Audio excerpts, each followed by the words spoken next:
Now, before you start telling me how much guts I've got, I told you I'd have something to say. Now I'm ready to say it. Are you going to stay in here?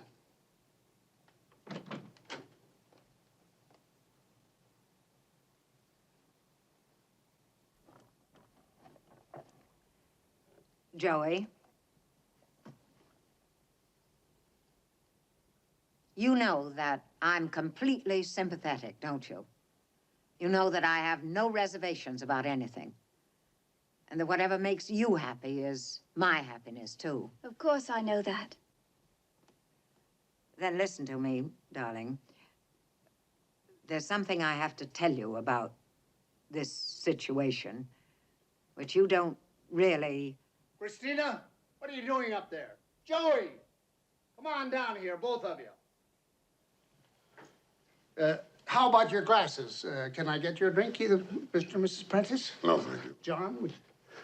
Mike? No, you've had enough as it is already. Dad?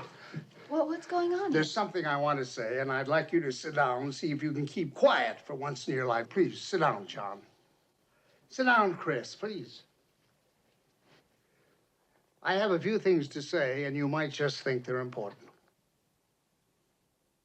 This has been a very strange day. I don't think that's putting it too strongly. I might even say it's been an extraordinary day. I've been out there thinking about the day and the way it has gone, and it seems to me that now I need to make a few personal statements for a variety of reasons. The day began for me when I walked into this house and Tilly said to me, excuse me. Tilly, this will only take a second. Tilly, everything has been ready. It's been ready for long. All right, Tilly, sit down. Mr. and Mrs. Prentice, this is Miss Matilda Binks, who's been a member of this family for 22 years, and who today has been making a great deal of trouble. Sit down, Tilly. Now, the minute I walked into this house this afternoon, Miss Binks said to me, well, all hell done broke loose now. I asked her naturally enough to what she referred, and she said, you'll see. And I did. Then after some preliminary guessing games, at which I was never very good, it was explained to me by my daughter that she intended to get married, and that her intended was a young man whom I had never met, who happened to be a Negro.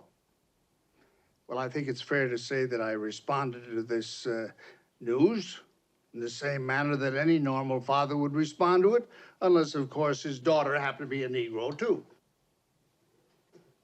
In a word, I was flabbergasted, and while I was still being flabbergasted, I was informed by my daughter, a very determined young woman, much like her mother, that the marriage was on, no matter what her mother and I might feel about it.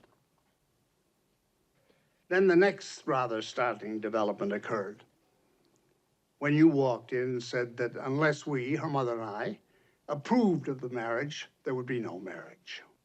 You didn't. What a funny thing to do. Joey, this may be the last chance I'll ever have to tell you to do anything. So I'm telling you, shut up. Now, it became clear that we had one single day in which to make up our minds as to how we felt about this whole situation. So what happened? My wife, typically enough, decided to simply ignore every practical aspect of the situation and was carried away in some kind of romantic haze, which made her, in my view, totally inaccessible to anything in the way of reason.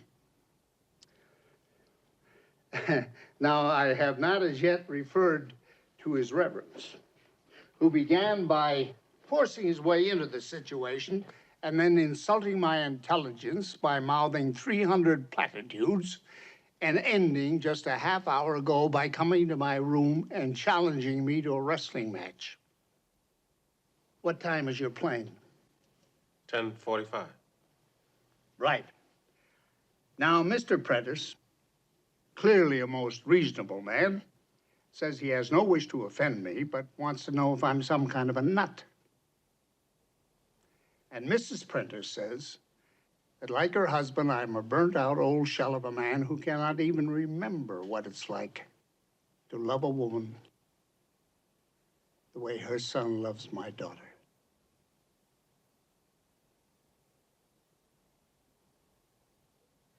And strange as it seems, that's the first statement made to me all day with which I'm prepared to take issue.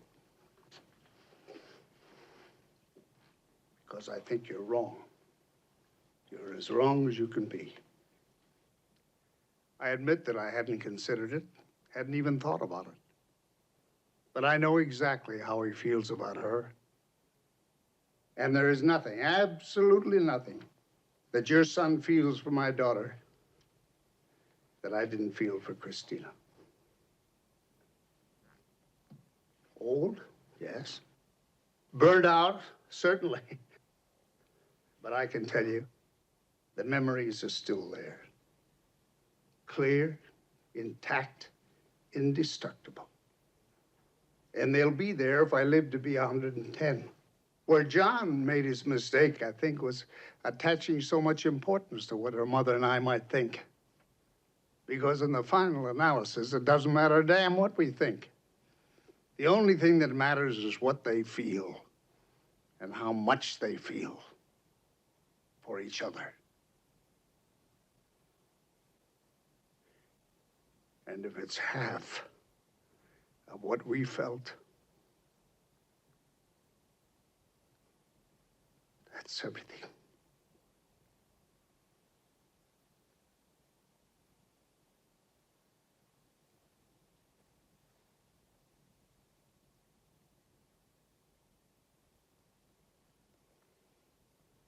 As for you two and the problems you're going to have, they seem almost unimaginable. But you'll have no problem with me. And I think that when Christina and I and your mother have some time to work on him, you'll have no problem with your father, John. But you do know, I'm sure you know, what you're up against. There'll be 100 million people right here in this country who will be shocked and offended and appalled at the two of you. And the two of you will just have to ride that out. Maybe every day for the rest of your lives. You can try to ignore those people, or you can feel sorry for them and for their prejudices and their bigotry and their blind hatreds and stupid fears. But where necessary, you'll just have to cling tight to each other and say, screw all those people. Anybody could make a case, and a hell of a good case, against your getting married. The arguments are so obvious that nobody has to make them. But you're two wonderful people who happen to fall in love and happen to have a pigmentation problem. And I think that now, no matter what kind of a case some bastard could make against your getting married, there would be only one thing worse.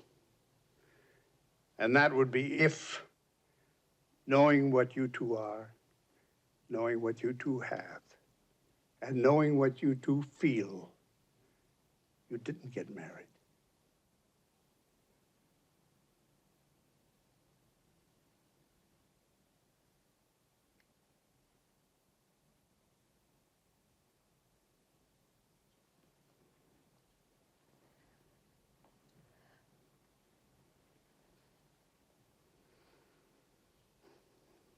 Well, Tilly, when the hell are we going to get some dinner?